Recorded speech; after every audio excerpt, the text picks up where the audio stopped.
6장. 욥이 대답하였다. 아, 내가 겪은 고난을 모두 저울에 달아볼 수 있고 내가 당하는 고통을 모두 저울에 올릴 수 있다면 틀림없이 바다의 모래보다 더 무거울 것이니 내 말이 거칠었던 것은 이 때문이다. 전능하신 분께서 나를 관역으로 삼고 화살을 쏘시니 내 영혼이 그 독을 빤다. 하나님이 나를 몰아치셔서 나를 두렵게 하신다. 풀이 있는데 나귀가 울겠느냐, 꼴이 있는데 소가 울겠느냐, 싱거운 음식을 양념도 치지 않고 먹을 수 있겠느냐, 달걀 흰자위를 무슨 맛으로 먹겠느냐. 그런 것들은 생각만 해도 구역질이 난다. 냄새조차도 맡기가 싫다. 누가 내 소망을 이루어줄까? 하나님이 내 소원을 이루어 주신다면, 하나님이 나를 부수시고 손을 들어 나를 깨뜨려 주시면 그것이 오히려 내게 위로가 되고, 이렇게 무자비한 고통 속에서도 그것이 오히려 내게 기쁨이 될 것이다. 나는 거룩하신 분의 말씀을 거역하지 않았다. 그러나 내게 무슨 기력이 있어서 더 견뎌내겠으며 얼마나 더 살겠다고 더 버텨내겠는가? 내 기력이 돌의 기력이라도 되느냐? 내 몸이 노쇠라도 되느냐? 나를 도와줄 이도 없지 않느냐? 도움을 구하러 갈 곳도 없지 않느냐? 내가 전능하신 분을 경외하든 말든 내가 이러한 절망 속에서 허덕일 때야말로 친구가 필요한데, 친구라는 것들은 물이 흐르다가도 마르고 말랐다가도 흐르는 개울처럼 미덥지 못하고 배신감만 느끼게 하는구나. 얼음이 녹으면 흙탕물이 흐르고 눈이 녹으면 물이 넘쳐 흐르다가도 날이 더워지면 쉬 마르고 날이 뜨거워지면 흔적조차 없어지고 마는 개울. 물이 줄기를 따라서 굽이쳐 흐르다가도 메마른 땅에 이르면 곧 끊어지고 마는 개울. 대마의 대상들도 물을 찾으려 했고 스바의 행인들도 그 개울에 희망을 걸었지만 그들이 거기에 이르러서는 실망하고 말았다. 그 개울에 물이 흐를 것이라는 기대를 했던 것을 오히려 부끄러워하였다. 너희가 이 개울과 무엇이 다르냐? 너희도 내 몰골을 보고서 두려워서 떨고 있지 않느냐? 내가 너희더러 이거 내놓아라 저거 내놓아라 한 적이 있느냐? 너희의 재산을 떼어서라도 내 목숨 살려달라고 말한 적이 있느냐? 아니면 원수의 손에서 나를 건져달라고 하길 했느냐? 폭군의 세력으로부터 나를 속량해달라고 부탁하기라도 했느냐? 어디 알아듣게 말 좀 해보아라. 내가 귀 기울여 듣겠다. 내 잘못이 무엇인지 말해보아라. 바른 말은 힘이 있는 법이다. 그런데 너희는 정말 무엇을 책망하는 것이냐? 너희는 남의 말꼬투리나 잡으려는 것이 아니냐? 절망에 빠진 사람의 말이란 바람과 같을 뿐이 아니냐? 너희는 고아라도 제비를 뽑아 노예로 넘기고 이익을 챙길 일이라면 친구라도 서슴지 않고 팔아넘길 자들이다. 내 얼굴 좀 보아라. 내가 얼굴을 맞대고 거짓말이야 하겠느냐? 너희는 잘 생각해 보아라. 내가 억울한 일을 당하지 않게 해야 한다. 다시 한 번 더 돌이켜라. 내 정직이 의심받지 않게 해야 한다. 내가 혀를 놀려서 옳지 않은 말을 한 일이라도 있느냐? 내가 입을 벌려서 분별 없이 떠든 일이라도 있느냐? 7장. 인생이 땅 위에서 산다는 것이 고된 종살이와 다른 것이 무엇이냐? 그의 평생이 품꾼의 나날과 같지 않느냐? 저물기를 몹시 기다리는 종과도 같고 수고한 삭슬을 애타게 바라는 품꾼과도 같다. 내가 바로 그렇게 여러 달을 허탈 속에 보냈다. 괴로운 밤은 꼬리를 물고 이어갔다. 눕기만 하면 언제 깰까, 언제 날이 셀까 마음 졸이며 새벽까지 내내 뒤척거렸구나. 내 몸은 온통 구더기와 먼지로 뒤덮였구나. 피부는 아물었다가도 터져버리는구나. 내 날이 배틀의 북보다 빠르게 지나가니 아무런 소망도 없이 종말을 맞는구나.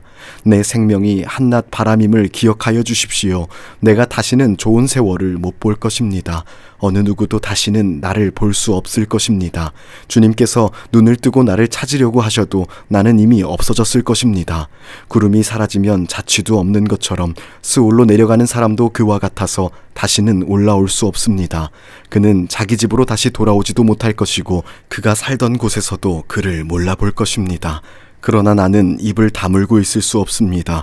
분하고 괴로워서 말을 하지 않고는 견딜 수 없습니다. 내가 바다 괴물이라도 됩니까? 내가 깊은 곳에 사는 괴물이라도 됩니까? 어찌하여 주께서는 나를 감시하십니까? 잠자리에라도 들면 편해지겠지. 깊이 잠이라도 들면 고통이 덜하겠지 하고 생각합니다만 주께서는 악몽으로 나를 놀라게 하시고 무서운 환상으로 저를 떨게 하십니다. 차라리 숨이라도 막혀버리면 좋겠습니다. 뼈만 앙상하게 살아있기보다는 차라리 죽는 것이 낫겠습니다. 나는 이제 사는 것이 지겹습니다. 영원히 살 것도 아닌데 제발 나를 혼자 있게 내버려 두십시오. 내 나날이 허무할 따름입니다.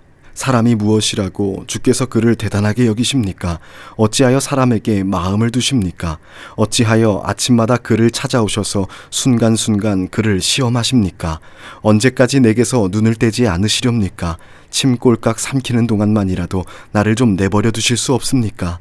사람을 살피시는 주님, 내가 죄를 지었다고 하여 주께서 무슨 해라도 입으십니까? 어찌하여 나를 주의 관역으로 삼으십니까? 어찌하여 나를 주의 짐으로 생각하십니까? 어찌하여 주께서는 내 허물을 용서하지 않으시고 내 죄악을 용서해 주지 않으십니까? 이제 내가 숨져 흙 속에 누우면 주께서 아무리 저를 찾으신다 해도 나는 이미 없는 몸이 아닙니까? 8장. 수아 사람 빌닷이 대답하였다. 언제까지 네가 그런 투로 말을 계속할 테냐? 네 입에서 나오는 말 거센 바람과도 같아서 걷잡을 수 없구나. 너는 하나님이 심판을 잘못하신다고 생각하느냐? 전능하신 분께서 공의를 거짓으로 판단하신다고 생각하느냐? 네 자식들이 주께 죄를 지으면 주께서 그들을 벌하시는 것은 당연한 일이 아니냐? 그러나 네가 하나님을 간절히 찾으며 전능하신 분께 자비를 구하면, 또 네가 정말 깨끗하고 정직하기만 하면 주께서는 너를 살리시려고 떨치고 일어나셔서 네 경건한 가정을 회복시켜 주실 것이다. 처음에는 보잘것없겠지만 나중에는 크게 될 것이다. 이제 옛 세대에게 물어보아라. 조상들의 경험으로 배운 진리를 잘 생각해 보아라. 우리는 다만 갓 태어난 사람과 같아서 아는 것이 없으며 땅 위에 사는 우리의 나날도 그림자에 지나지 않는다. 조상들이 내게 가르쳐주며 일러주지 않았느냐? 조상들이 마음에 깨달은 바를 말하지 않았느냐? 늪이 아닌 곳에서 왕골이 어떻게 자라겠으며 물이 없는 곳에서 갈대가 어떻게 크겠느냐? 물이 말라버리면 왕골은 벨 때가 아직 멀었는데도 모두 말라 죽고 만다. 하나님을 잇는 모든 사람의 앞길이 이와 같을 것이며 믿음을 저버린 사람의 소망도 이와 같이 사라져버릴 것이다. 그런 사람이 믿는 것은 끊어질 줄에 지나지 않으며 의지하는 것은 거미줄에 지나지 않는다. 기대어 살고 있는 집도 오래 서 있지 못하며 굳게 잡고 있는 집도 버티고 서 있지 못할 것이다. 비록 햇빛 속에서 싱싱한 식물과 같이 동산마다 그 가지를 뻗으며 돌무더기 위에까지 그 뿌리가 엉키어서 돌 사이에 뿌리를 내린다고 해도 뿌리가 뽑히면 서 있던 자리마저 나는 너를 본 일이 없다고 모르는 채 할 것이다. 살아서 누리던 즐거움은 이렇게 빨리 지나가고 그 흙에서는 또 다른 식물이 돋아난다. 정말 하나님은 온전한 사람 물리치지 않으시며 악한 사람 손잡아주지 않으신다. 그분께서 네 입을 웃음으로 채워주시면 네 입술은 즐거운 소리를 낼 것이니 너를 미워하는 사람은 부끄러움을 당할 것이며 악인의 장막은 자취도 없이 사라질 것이다.